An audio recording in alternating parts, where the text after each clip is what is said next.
Good morning and good afternoon. Welcome to another episode of Before Coffee. It's Good News Tuesday, so we're only going to talk about good stuff today. No bad stuff. Don't even think about bad stuff, because I can feel that you're thinking about it and you need to stop. Because it's Good News Tuesday.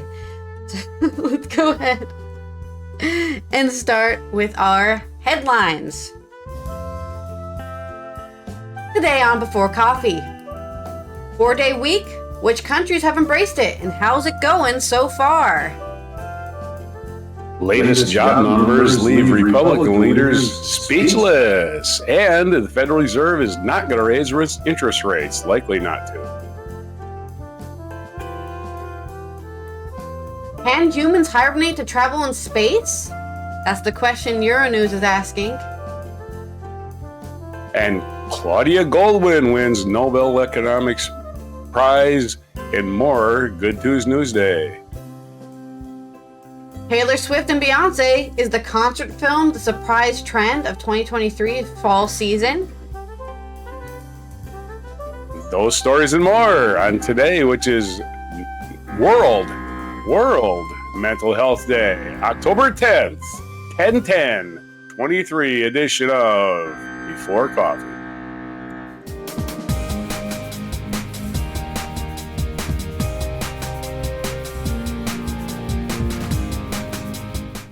Something. Okay. Let's start with our first news story here, as I have housework happening in my neighbor's house on the other side of the house, by the way, and it's that loud. I don't know if you can hear it, but I can hear it, and it's deafening. 4-day work weeks. A lot of countries in Europe have started embracing it, but is it actually doing anything for mental health and work performance? This is by Josephine Jolie, Luke Hurst, and David Walsh on Euronews. Germany has become the latest testing ground for a 4-day week. A new pilot project has been announced, echoing calls from trade unions for a change. Conversations around the 4-day work week were first reignited by the COVID-19 pandemic, which workers and employers were thinking the importance of workplace flexibility and benefits. The idea is simple. Employers would work 4 days a week while getting paid the same and earning the same benefits, but with the same workload. Companies reducing their work week would therefore operate with fewer meetings and more independent work. Hailed as the future of employee productivity and work-life balance, advocates for the 4-day work week suggest that, when implemented, worker satisfaction increases and so does productivity. Trade unions across Europe are calling for governments to implement the 4-day work week, but which countries have embraced the idea and how's it going so far? Belgium became the first country in Europe to legislate a 4-day work week. In February 2022, Belgian employees won the right to perform a full work week in 4 days instead of the usual 5 without loss of salary. The new law came in force on November 21st last year, allowing employees to decide whether to work 4 or 5 days a week. But this does not mean they were working less. They will simply condense their working hours into fewer days. Belgian Prime Minister Alexander De Croo said he hoped that the change will help make Belgium's notoriously rigid labor market more flexible and will make it easier for people to combine their family lives with their careers. He added that the new model should create a more dynamic economy. The goal is to give people and companies more freedom to arrange their work time, he said. If you compare our country with others, you'll often see we're far less dynamic. Only about 71 out of 100 Belgians in the age group from 20 to 64 have a job, fewer than the Eurozone average of about 73%, and feel 10 percentage points less than the neighboring countries such as the Netherlands and Germany, according to Eurostat data for the third quarter of 2021. The country's 7-part federal coalition agreement has set a goal for employment rate of 80% by 2030, an objective that would serve to keep its legal pensions affordable or finance future tax cuts. However, the prospect of a 4-day work week is not appealing to all. Some full-time employees will indeed be working very long days if they choose to condense their hours, and others, such as shift workers, will simply not have the option of flexibility at all. Following the success of other trial programs on the continent, Portugal has taken the plunge and joined a growing list of countries dabbling with the concept of a 4-day work week. As part of the government-funded pilot aimed at the beginning of June, 39 private companies have signed up to take part in an initiative in the partnership with a non-profit advocacy group 4-day week global. Companies taking part are expected to follow the 180-100 model. 100% of the day, pay for 80% of the time, in exchange for commitment on maintaining at least 100% productivity. With 72% of people working over 40 hours a week, Portugal has the third longest work week in the Organization for Economic Cooperation and Development, or the OECD countries, according to a report on the trial compiled by the University of London and Reading, who are hoping to oversee the trial. Companies in the UK who ran 6-month trial 4-day work week are now planning on making the shorter work week permanent, after hailing an experiment as extremely successful. Dozens of companies were involved in 6-month pilot programs, the biggest of its kind, which were launched in June 2022, to study the impact of shorter working hours on business productivity and the well-being of their workers, as well as the impact on the environment and gender equality. Some 61 UK companies and more than 3,300 employees signed up for the program, run by researchers at Cambridge and Oxford Universities and Boston College, as well as 4-Day Week Global and other advocacy groups like the 4-Day Week UK campaign and the UK think tank Autonomy. A large majority, some 92% of the companies which took part in the trial, decided to keep the 4-day week policy after the trial period, hailing the pilot as a major breakthrough earlier this year. In Scotland, a government trial for civil servants is due to start later this year, while the Welsh government announced in May that it was trying to consider its own trial. The decision was a culmination of a campaign promise made by the ruling Scottish National Party, SNP, with First Minister Humza Yousaf announcing the public sector trial in September, the first time any government agency in the UK will benefit. The government pointed to a recent poll conducted by Scottish think tank the Institute for Public Policy Research, IPPR, in Scotland that showed 80% of people responding to the idea were highly positive of the initiative. In Wales, the petition committee with Senedd, Welsh Parliament, recommended on January 24th that the Welsh Government conduct a pilot scheme following the publication of a report into the idea. Jack Sargent, member of the Senedd and chair of the committee, told the website Nation Cymru that Wales should lead the way in exploring the 4-day week. It is a bold proposal, but no bolder than those campaigners who fought a 5-day week, paid holiday, and sick pay, which now take for granted, he said. When we're calling for a 4-day week, we're talking about reducing the working hours with an organization, but not a reduction of the rate of pay. There are numbers of trials out there which suggest that productivity increases. Spain has also started its own program after the small left-wing party Mas Pais announced last year that the government had agreed to the request to launch a modest pilot program on a 4-day working week in December 2022. Iceland, between 2015 to 2019, conducted the world's largest pilot of 34 to 36-hour work weeks, cut down from the traditional 40. Some 2,500 people took part in the test phase. To ensure quality control, the results were analyzed by the British think tank Autonomy and Icelandic nonprofit association Sustainability and Democracy, ALDA. The pilot was dubbed a success by researchers, and Icelandic trade unions negotiated for a reduction in working hours. In Sweden, a 4-day work week will pay full was tested in 2015 with mixed results. The proposal was to try 6-hour workdays instead of 8-hour ones without a loss of pay, but not everyone was pleased with the idea of spending money on the trial. Even left-wing parties thought it would be too expensive to implement this on a large scale, but positive results were observed within the orthopedics unit of a university hospital, which switched 80 nurses and doctors over a 6-hour workday and hired new staff to make up for the lost time. The response from the medical staff was positive, yet the experiment also faced a lot of criticism and was not renewed. Not typical. Let's keep on using and abusing our medical professionals. Finland has not introduced a 4-day work week despite widespread claims. The Finnish government alleged wanting to introduce a 4-day work week as well as 6-hour day. However, it turned out that it was fake news, which the government then had to put the record straight. Germany is home to one of the shortest average work weeks in Europe, according to World Economic Forum, WEF. The average working week is 34.2 hours. Yet, trade unions have been calling for further reduced working hours.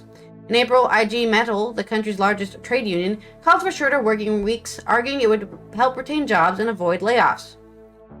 According to the Forza survey, 71% of people working in Germany would like to have the option to only work 4 days a week. Just over 3/4 of those surveyed said they support the government exploring the potential introduction of a 4-day week. Among employers, more than 2 of 3 support this. Almost half of all employers said they are seeing a trialing the 4-day work week in the workspace seen as feasible. Whether such a measure will be implemented or discussed at a national level or legislated by the German government is yet to be seen.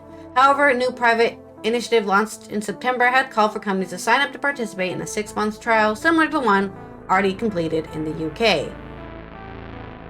Of course, we also have Japan, who's not a Japanese country, but they are also venturing, which is really impressive because Japan is known for being one of the worst countries to work in. They actually had a lot of people die from overworking they're not a in European Japan. country. It's a common death cause on your certificate. Oh, what did your grandpa die from? Or what did your husband die from? Overworking. Staff working extra hours can often fall ill due to excessive work or becoming suicidal. In 2019, tech giant Microsoft experimented the model by offering employees 3-day weekends for a month. The move boosted productivity by 40% and resulted in more efficient work in Japan. And of course, we've got New Zealand, who's also working in Unilever, are taking part in a current year-long trial for a 4-day work week. And there's strong interest coming out of US and Canada. And according to a survey by cloud software vendor Qualtrics, a whopping 90% of US workers are in favor of a shortened work week, even if it means working longer hours. 3 out of 4 employees say they would be able to complete the same amount of work in 4 days, but most 72% said they would have to work longer hours on work days to do so. In Canada, research from Global Employment Agency indeed found 41% of Canadian employers are considering alternative hybrid schedules and new work styles following the COVID pandemic. A majority of Canadian full-time workers, 79%, were also found to be willing to shorten their 5-day work week to 4 days, according to a new report by Maru Public Opinion. Overall, the 4-day work week seems to be slowly but surely gaining traction across the globe, but whether governments will definitively adopt ideas is yet to be seen. There's your long, positive news. It's gonna happen any day now. You're gonna be working less than you did before.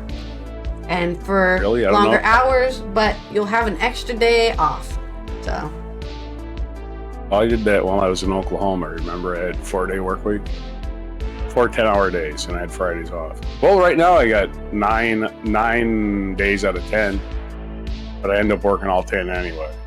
So I got to do my trip reports every Friday, so I'm working every Friday anyway.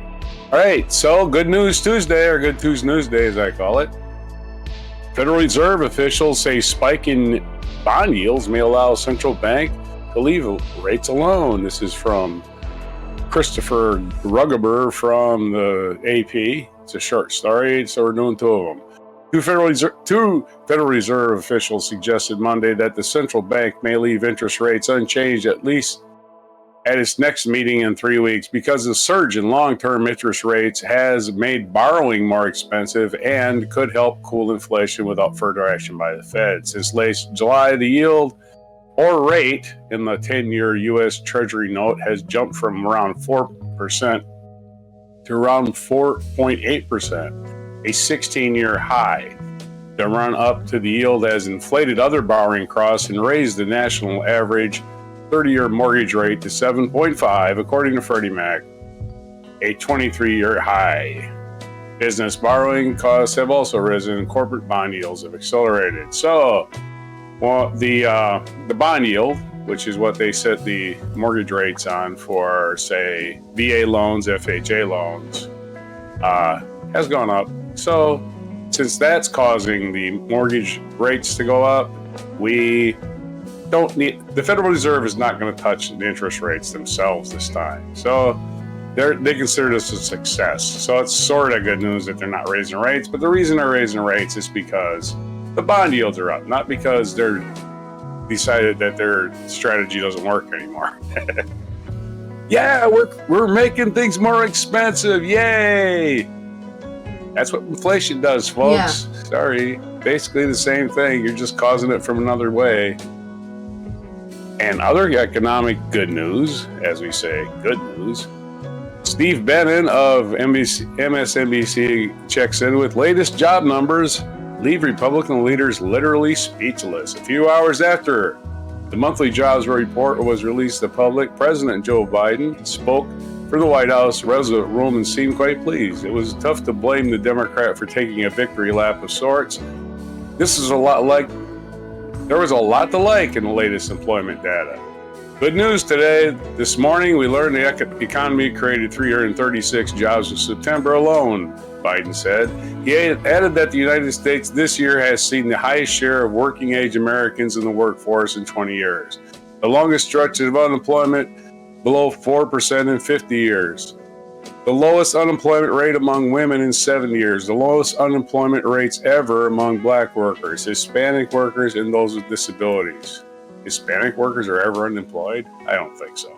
What's more, as we discussed on Friday, the economy has now created 14.4 million jobs since January 2021, more than double the combined total of Donald Trump, defendant Jay Trump's first 3 years. In fact, the 336 jobs created in September is monthly total the Trump-era economy managed to reach only once in the former president's 36 months in office.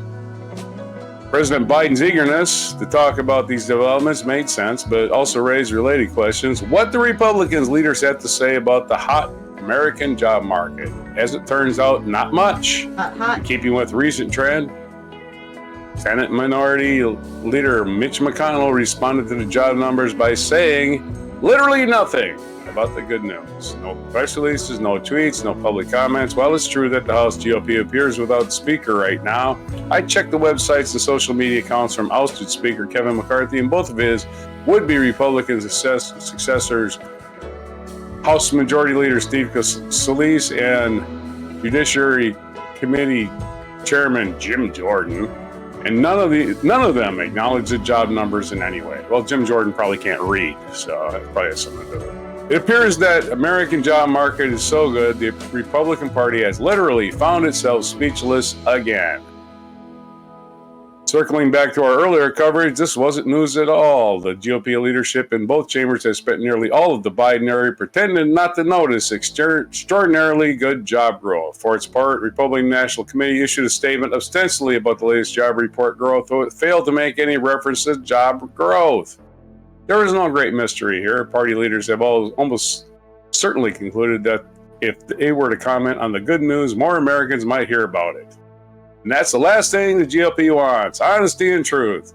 That was my addition, honesty and truth. There's political utility in simply looking the other way, but the Republican silence doesn't change the fact that by most measures, Americans simply have not seen a job market this good in several decades. That is true. Every place I know is hiring. Every place. They got to sign out. Now hiring. That is today's Good Tuesday economic news. Back to you. Sorry. Well, soon there may be jobs in space, as we're questioning if humans can travel through space through hibernation. Right? Bears can do it. Toads and frogs can do it, but can humans do it? We're asking the real questions here. This is an article from Marta Rodriguez Martinez on Euronews. Hibernation might be the solution to long, risky, and challenging space missions, the European Space Agency ECA says. But how can humans hibernate? In Morten Tylem's movie Passengers, characters Jim Preston, Chris Pratt, and Aurora Lane, Jennifer Lawrence, are on a 120-year interstellar journey with 5,000 other people. Their destination? Homestead 2, a new world to start their lives anew. To survive the travel, passengers entered hibernation, each one frozen in their own pod. However, something goes wrong, and Jim and Aurora wake up 90 years too early. But what if we told you that the hibernation for space travel is more likely to happen than the romantic story between Jim and Aurora? When it comes to hibernation, people often think about either bears or science fiction spots, but what we are doing at ECA is something in between. Bears. See, I just said that. Exactly. And toads. Toads can get frozen in the ground. Explained Angelique van Oldenburgen in the 8th episode of Euronews Tech Talks. Van Ombergen is the lead for life sciences at the European Space Agency ECA, and among other things, she is investigating the possibility of hibernation for long space travels. Yet, what exactly is hibernation? And why is ECA looking into this process? Hibernation is a state in which living organisms slow down their metabolic rate processes while maintaining essential functions. In this way, mammals like bears and bats can survive winters, cope with water scarcity, and preserve their energy.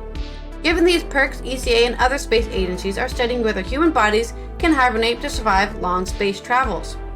It is very much all focused on the psychological advantages. Going to Mars is a long and boring trip.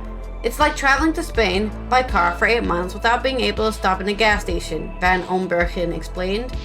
So hibernation can reduce the psychological stress and boredom of the crew, she added. On top of the mental gains, this metabolic state can yield many logistical advantages. ECA is looking into a mechanism called torpor. It can be inherently and intrinsically introduced. It reduces the animal's metabolic state and results in the need for less water and less food, Van Ombergen clarified.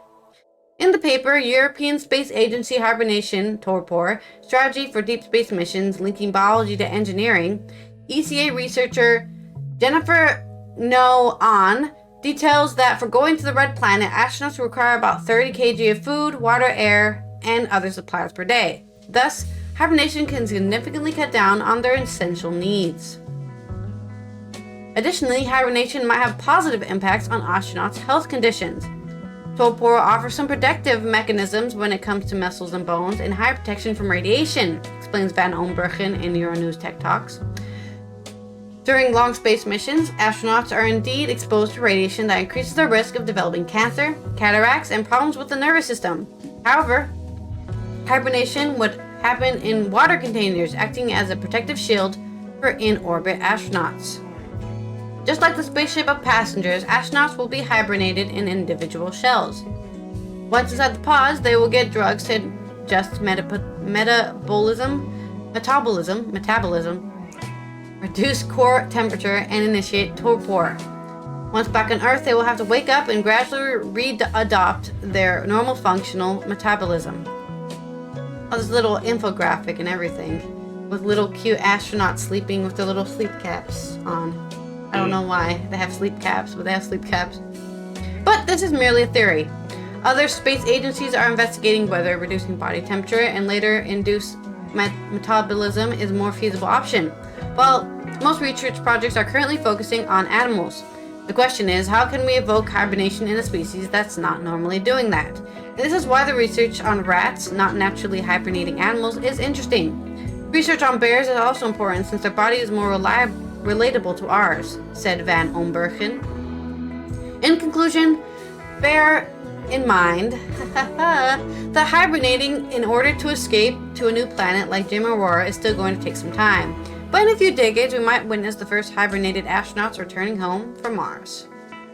So there's your more good news about going to space. And people go to Mars and find out nothing happening there and come back. There's no parties. All the parties are dead. All the Mars parties are dead. Freaking. And the entertainment's terrible. And we have more Good News Day as the Nobel Prizes are being awarded. As you announced one the other day, the Nobel Peace Prize, I believe you announced, was it? Mm-hmm. Today we had the Nobel Prize in Economics. Well, actually yesterday. And this is from New York Times, story from Jenna Smialek. Claudia Goldwyn wins Nobel Prize for Economics. Again. Claudia Goldwyn wins Nobel Prize for Economics studying women in the workforce. Her research uncovered the reasons for gender gaps in labor force participation and earnings. She's the third woman to win the prize. Someday they'll stop counting, right? She's the 92nd woman to win the prize. The Nobel Memorial Prize for Economic Sciences was awarded on Monday to Claudia Goldwyn. Let's do this again. Claudia Goldwyn, a Harvard professor for advancing the world's understanding of women's progress in the workforce. She's the third woman to have won the Economics Nobel Prize, which was first awarded in 1969, the first one to be honored with it solo rather than sharing the prize. Dr. Golden, 77, has been a trailblazer in the field, and she was the first woman to be offered tenure in Harvard's economics department in 1989. Her wide-ranging work has delved into the causes of higher gender wage gap, the evolution of women's participation in the job market over the past 200 years, and the implications for the future of the labor force.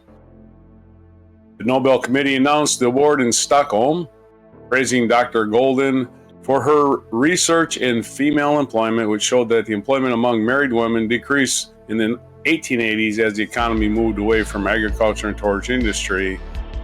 That employment increased among women. Women's participation then increased in the 1990s as the sector began to expand as part of the economy. Dr. Golden has described the 1970s in particular as a revolutionary period in which women in the United States began to marry later, take strides in higher education, and make major progress in the labor market. Birth control pills became more easily available in those years, taking away what Dr. Golden has called a potent reason for early marriage and giving women more time to form identities outside the home. Dr. Golden has also illustrated how the process of closing the gender wage gap has been uneven over the course of history. Recently, progress in closing it has been halting. Today, women in the United States make a little over 80 cents for every dollar a man makes. In the past, gender wage gaps could be explained by education and occupation, but Dr. Golden has shown that most of the earnings difference now between men and women in the same jobs Dr. Golden has shown that most of the earnings difference is now between men and women in the same jobs, the Nobel Committee said. Notably, it kicks in after the birth of women's first child. In 15-year study of business school students in the University of Chicago, for instance, Golden and her colleagues found in one paper that the gap in pay started to widen a year or two after a woman had her first baby. Claudia Golden's discoveries have vast societal implications, said Randy Hjalmarsson, a member of the committee and professor of economics at the University of Gothenburg. Dr. Golden said in an interview that she hoped people would take away from her work how important long-term changes are to understanding the labor market. We see a residue in the history around us, she said, explaining that societal and family structures that women and men grow up in shape their behavior and economic outcomes. We're never going to have gender equality. We're never going to have gender equality unless we also have couple equality, she said. While there has been monumental progressive change, at the same time, there are important differences which often tie back to women doing more work in the home. Dr. Golden has a doctorate in economics from the University of Chicago. She often co-authored papers with her husband, Lawrence Katz, a fellow Harvard University economist. She was asleep when the call informing her of her prize came in. She had gotten up earlier to let the dog out, but had gone back to bed. She said she was delighted. Asked about what it meant for a woman to win the economics award on her own, Dr. Golden said it marked a sort of culmination after years of important changes toward more gender diversity in the field. Claudia Olivetti of Dartmouth, a co-author of Dr. Golden's, said that Dr. Golden's work has shaped much of the current research on women and labor markets. She pointed out that what it continues on today, Dr. Golden has just released a new working paper on why women made such great advances in the 1970s and why that progress has hit roadblocks in the years since. And that's your story on the Nobel Prize for Economics. Congratulations to Claudia Golden. Your story. Yeah, it's crazy how much gender equality you notice as just randomly that occurs. For example, I went with Robert to his volunteer work that he does, where he does social volunteer. And I noticed, right, that the two women who work there were expected to cook dinner. Ooh. Right? And I asked him, does anybody else ever cook dinner? I was like, oh yeah, well, that guy says he can't cook, and he pretends he doesn't want to do it or doesn't know how to cook. And I'm just like, that's so typical, right? Because women have been put in the spot where they have to do housework, right? That it's even brought into work, right? You have They to can do always something cook extra. badly. You're the only woman here, so you have to do it. Learning how to cook too hard. That's not in my job description. It's not in her job description either. She just happens to be a woman, you know? That's Nowhere just in gotta there does cook it say you badly, will be so cooking nobody likes meals. Yeah. Anyways, enough of me getting Forever. angry at gender inequality, because I have to get angry at a different thing. That's right. The concert film is supposedly a new trend in 2023, though I have to argue that concert films have been a trend since the pandemic, where people had to start filming their concerts and just selling them so that they could get money, because nobody was going to concerts in the pandemic. But let's go ahead and read this article from David Moriquand on Euronews Culture. It's the unexpected trend of the fall season. As Taylor Swift Eras Tour concert film crosses $100 million in advance sales globally, and Beyoncé readies herself to release her own in December, we ask ourselves, is the concert film back? Taylor Swift The Eras Tour concert film has sold more than $100 million, or 94.8 million euros, in advance tickets globally, according to AMC Theater Distribution and AMC Entertainment, as the film is set to open at 8,500 theaters across 1,100 countries on Friday, 13th of October. Audience demand has been incredible across the US and AMC, the largest cities to the smallest towns. The film has already broken the record for concert film ticket sales since it was announced on the 31st of August. This is significant at a time when the Hollywood actors' strikes are forcing release schedule changes. The Eras Tour has received a SAG-AFTRA interim agreement so that Taylor Swift can promote it, before she resumes her live shows on 9th of November in Argentina, followed by dates in Brazil. The Eras Tour will pick up in 2024 with shows in Japan, Australia, Singapore, and in Europe from May-August next year. These advance ticket sales seem to herald the return of the concert film, a music documentary subgenre that seems to be the unexpected cinematic trend of the fall. I've been watching BTS concert films for like 5 years now. I just want to say, it's not like she's the only one who's doing it, but because she's such a big star, right? She's bringing it back. Only her. And Beyonce as well. You see, not wishing to be outdone, Beyonce is set to debut her own Renaissance, a film by Beyonce, on December 1st, also distributed by MC. I don't think she's doing it to not be outdone. I think her record label said, "Hey, look how much money you can make. You should release a film." Wow. Look at all that money that I can get a fraction of. Maybe she's a poetic license. And Martin Scorsese, not content with simply releasing Killers of the Flower Moon this month, will have his 1978 concert documentary The Last Waltz return to theaters for his 45th anniversary. But did the music concert film ever go away? No. I'm already saying no, but let's see what they have to say. Not really. As the genre didn't wait for Tay-Tay or Queen Bee to come along and sell tickets by the shed load. Still using the release of these two highly anticipated concert movies as a springboard, Euronews Culture has compiled a non-exhaustive list of the greatest concert movies you can have already watched. Films that merge live music and behind-the-scenes documentary filmmaking to better immerse the viewer in landmarks of music history. I have to tell you now, the one you think is going to be on here is not on here. I don't know why. These films allow us to witness an artist at their prime and often serve as a treasured time capsule of a creative period or a remembrance of icons who are no longer with us. They can also serve as a soothing balm for those not fortunate enough to have nabbed a front row seat in their favorite artist's concert. We proceed chronologically. So, Woodstock, 3 days of peace and music, from the 1970s and various other concerts. It's hard not to include the Mac Daddy of them all when discussing concert films. Michael Wadley's documentary about the Woodstock Festival in Bethel, New York in 1969.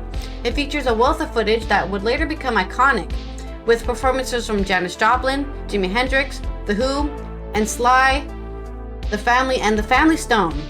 It fully encapsulates a seminal moment in U.S. counterculture and also delves into the organization of the event. We recommend you don't mess about with the theatrical cut from 1970 and head straight for the 90s 4-hour director's cut. If you're going to witness musical history, do it right. That's a long film. Live at Pompeii, Pink Floyd, 1972.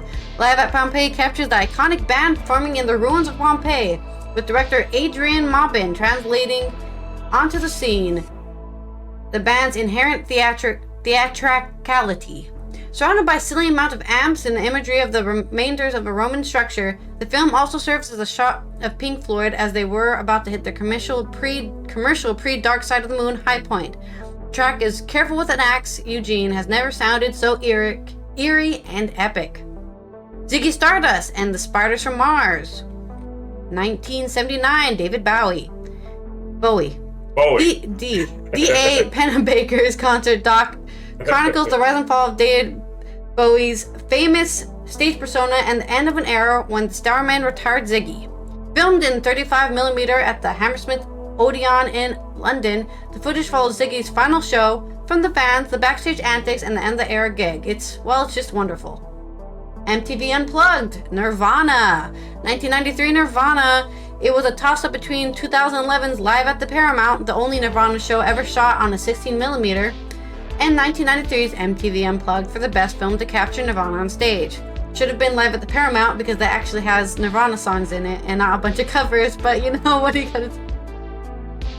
What are you gonna do? We've gone for the 90s as the band's unplugged set is truly one for the ages. Beth MacArthur Miller's concert film shows how most of the important rock bands of the late 20th century decided to strip down and go on a reflective with an acoustic version of their rock anthems and deeper cuts. Filmed mere months before Kurt Cobain's untimely death, I think that's the real reason they chose this one, the concert features the now famous covers of Lead Belly's Where Did You Sleep Last Night and Bowie's The Man Who Sold the World, both of which would feature on the live album of MTV Unplugged in New York, one of the greatest live albums in alt rock history. Okay, that's a lot to say.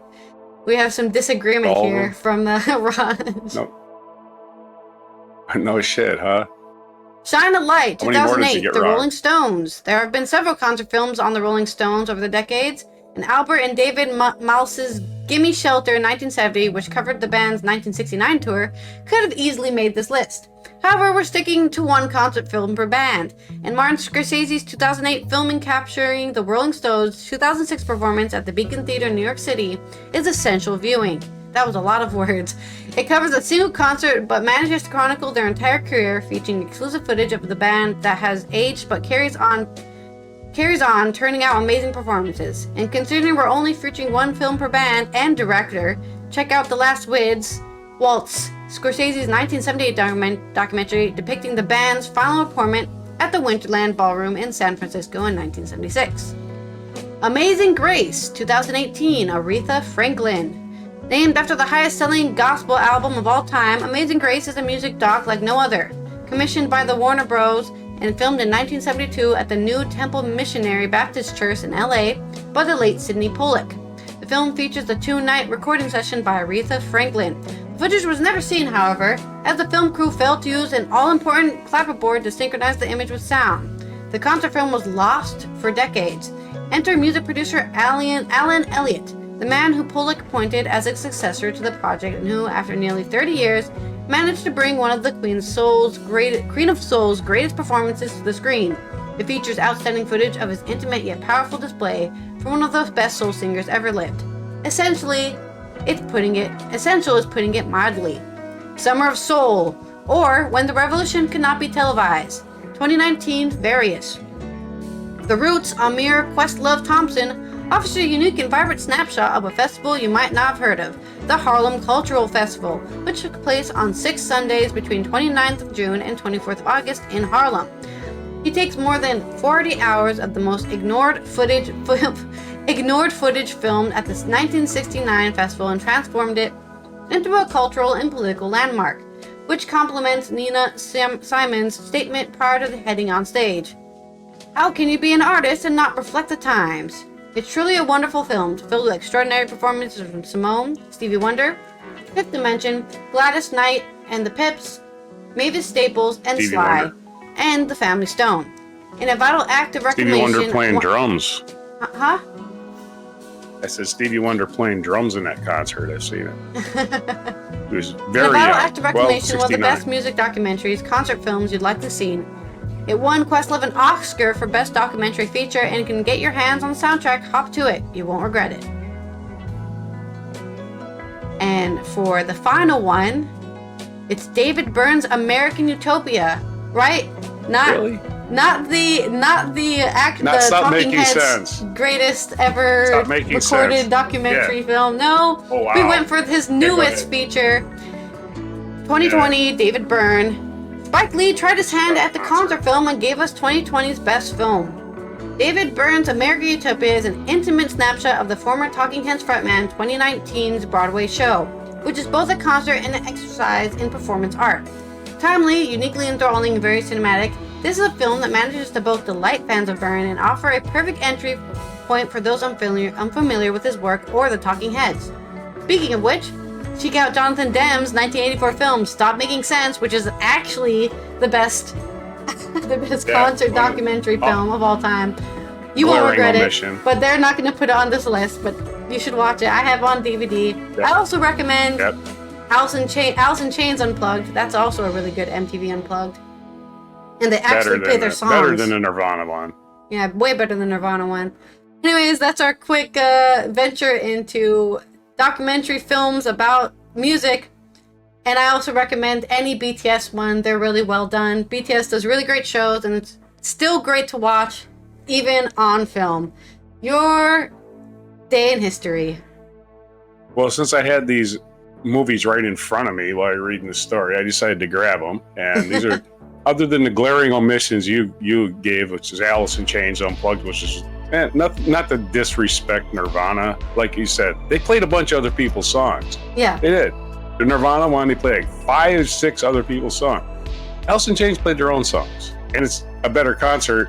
And it's very poignant because Lane Staley basically had to get jacked up on heroin to even do the show. Yeah. And Metallica was there to heckle him, basically. But anyway, the concert ones they left out, this one, the Rock and Roll Circus, which was a special that was put on by the Rolling Stones featuring The Who and Jethro Tull with Tony Iommi on guitar. You know, Black Sabbath's original guitar player was with Jethro Tull at the time.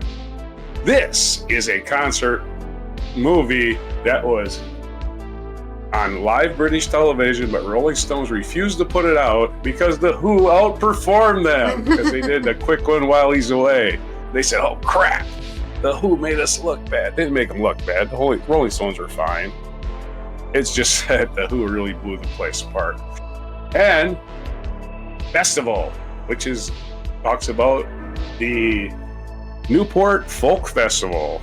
And a lot of Bob Dylan, a lot of great stuff here. This is from 1963 to 1966 Festival. This one is great. So, glaring omissions by that guy who tried to come off as an expert. Okay. This day in history. And, well, let's go down to the bottom. This is October 10th. This day in history. 1846, English astronomer William Lassell discovered Triton, the largest satellite of the planet Neptune.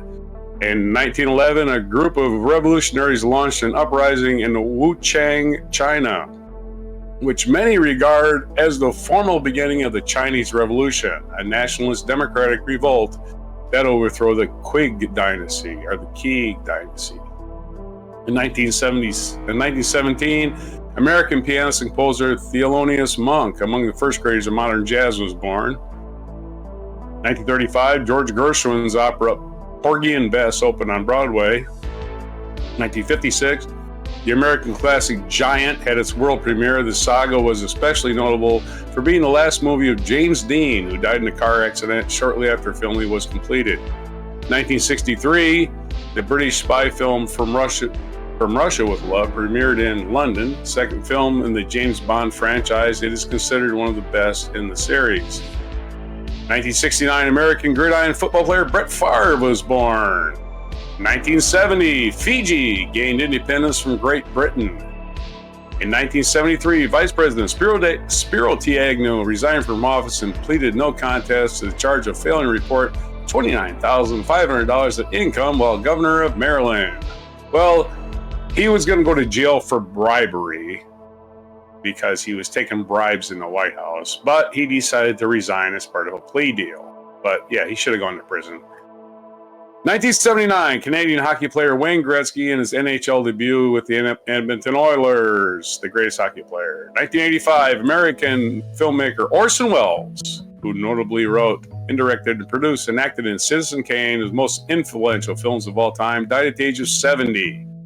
In 2010, the Netherlands Antilles, formerly an autonomous part of the Kingdom of the Netherlands, consisting of a group of 5 islands in the Caribbean Sea, was officially dissolved. It was in 2010. Our featured event was founding of the U.S. Naval Academy. That's right across the bay here where I live is Annapolis, Maryland. And to improve the unsatisfactory methods of instructing midshipmen, George Bancroft, historian, educator, and Secretary of the Navy, founded the U.S. Naval Academy in Annapolis, Maryland on this day in 1845. And featured biography is Giuseppe Verdi, Italian composer, was born either on this day or on October 9th in 1813 and died on January 27th, 1901. Other birthdays today: Nora Roberts, American novelist, was born in 1950. Harold Pinter, American British dramatist, was born in 1930. And R.K. Narayan, Indian author, was born in 1906. And what day is it today? It is National Metric Day. So in the United States, those only apply because everybody else already is National Metric Day. National Walk the Park Day. World Mental Health Day, which we already covered.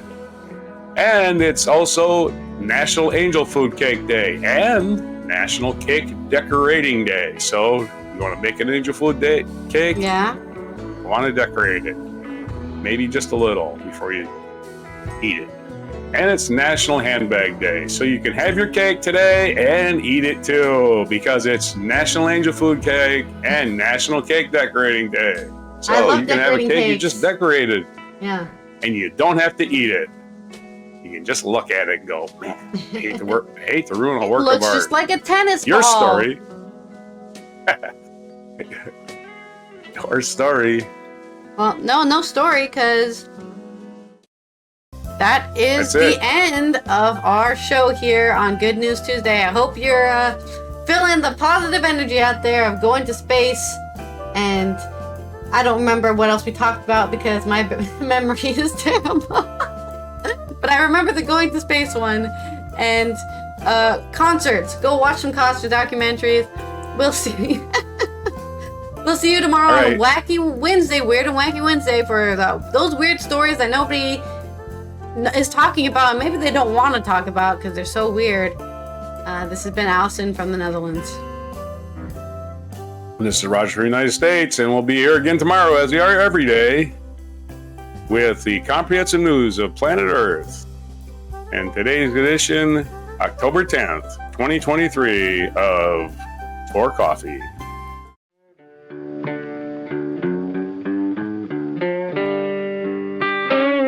Be sure to hit the like, subscribe, and notify buttons, and follow our other channels, Toxic Alley, History of Gravy, and Scratchy Old Records.